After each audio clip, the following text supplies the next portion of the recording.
Welcome to today's explainer. All right, let's just jump straight into it, shall we? Today, we are impartially unpacking a deeply provocative text by an author named Xu Feng. It's titled The 18 Unmanageable Aspects of Life, and it is an absolutely fascinating, kind of extreme exploration of determinism and fate. Honestly, whether you're a firm believer in free will or you already feel like the universe has some grand plan mapped out for you, this framework is for sure going to give you a lot to chew on. So think about it for a second. How much of your life is actually under your control? I mean, we live in a modern world that is practically obsessed with the idea of self-determination, right? We're constantly told that we're the captains of our own ships. But this text, it argues the exact opposite. The core argument here is that our lives are entirely, literally 100% predetermined right from the moment we take our first breath. That brings us to Section 1, the illusion of choice.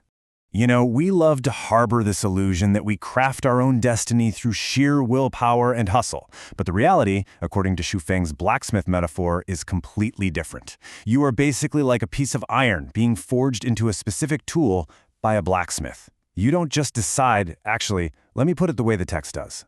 You don't choose if you become a hammer or a nail. The text reports that in human society, just like worker bees or queens in a hive, our exact roles are totally locked in from birth.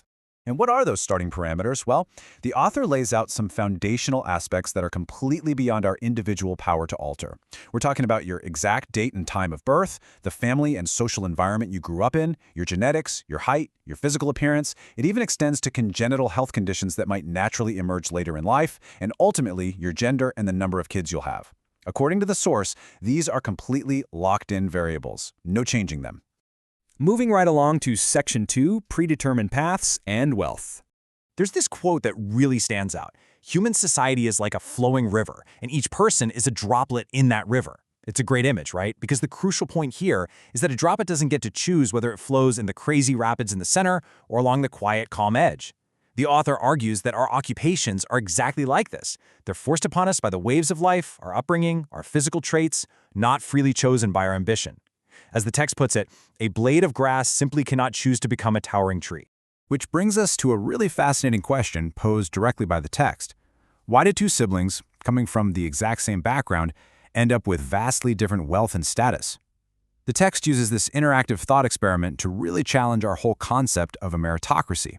It points out life's seemingly unfair distributions, where one sibling might face constant hardship and endless roadblocks, while the other just seemingly glides right into prosperity with, half the effort.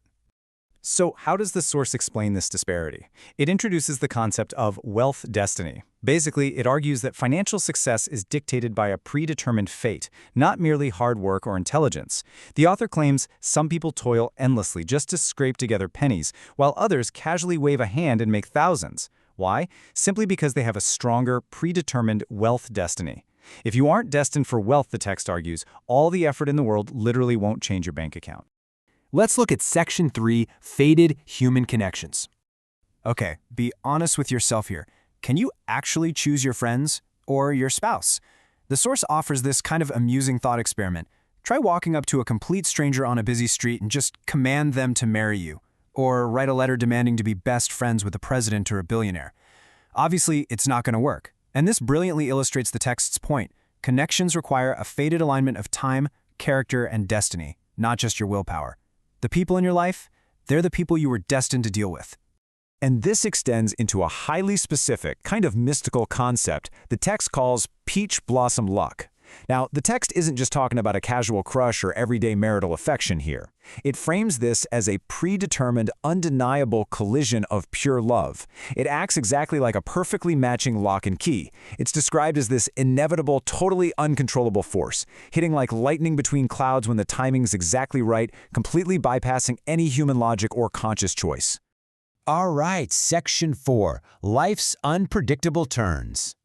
The author uses a really great game metaphor for this part.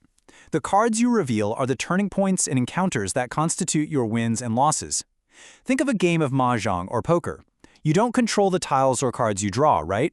Well, the text argues that life's turning points, whether that's a sudden war, a surprise promotion, an illness, or even a prison sentence, are simply tiles drawn from a predetermined deck. They aren't random accidents, they are specifically fated for you.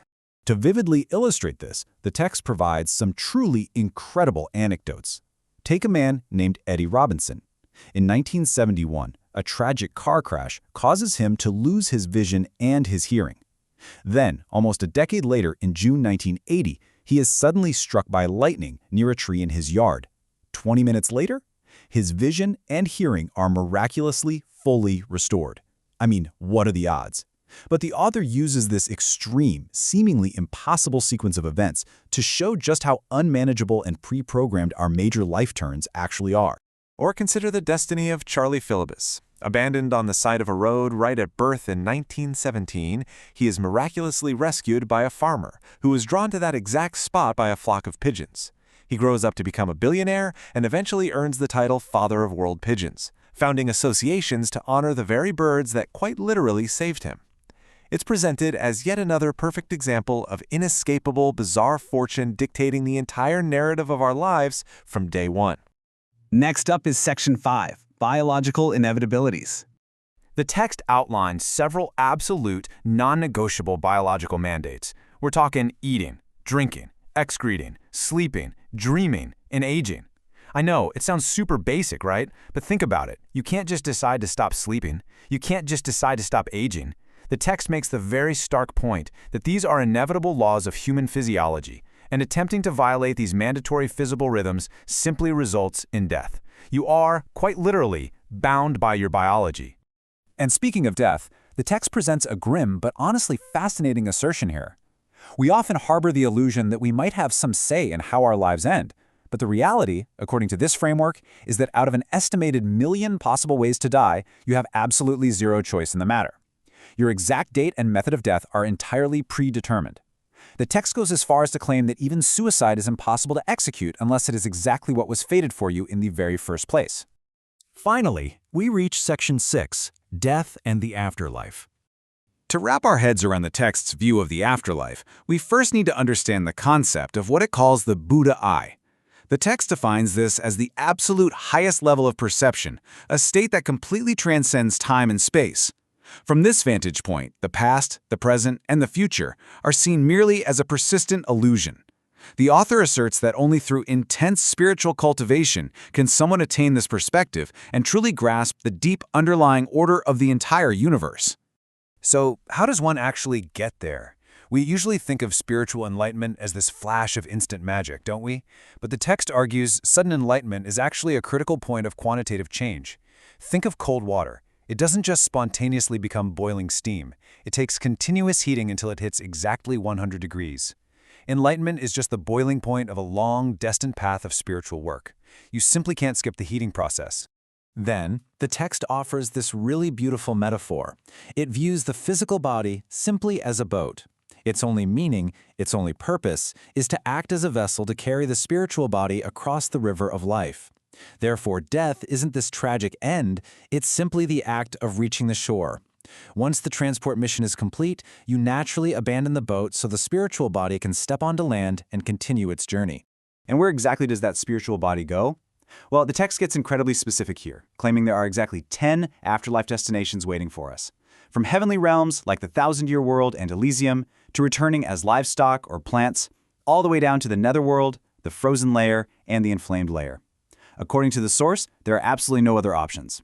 And which of these 10 destinations you end up in, it's entirely determined by the accumulated quality of your spirit when your boat finally reaches the shore. Which leaves us with one seriously provocative question to end on. If our paths aren't actually a series of choices, but rather the unfolding of an inevitable, predetermined order, well, how does that change the way you live today? Does it make you feel trapped, or does it completely free you from the anxiety of making the wrong choice? Thanks so much for joining me on this explainer, and I'll leave you to ponder that exact question.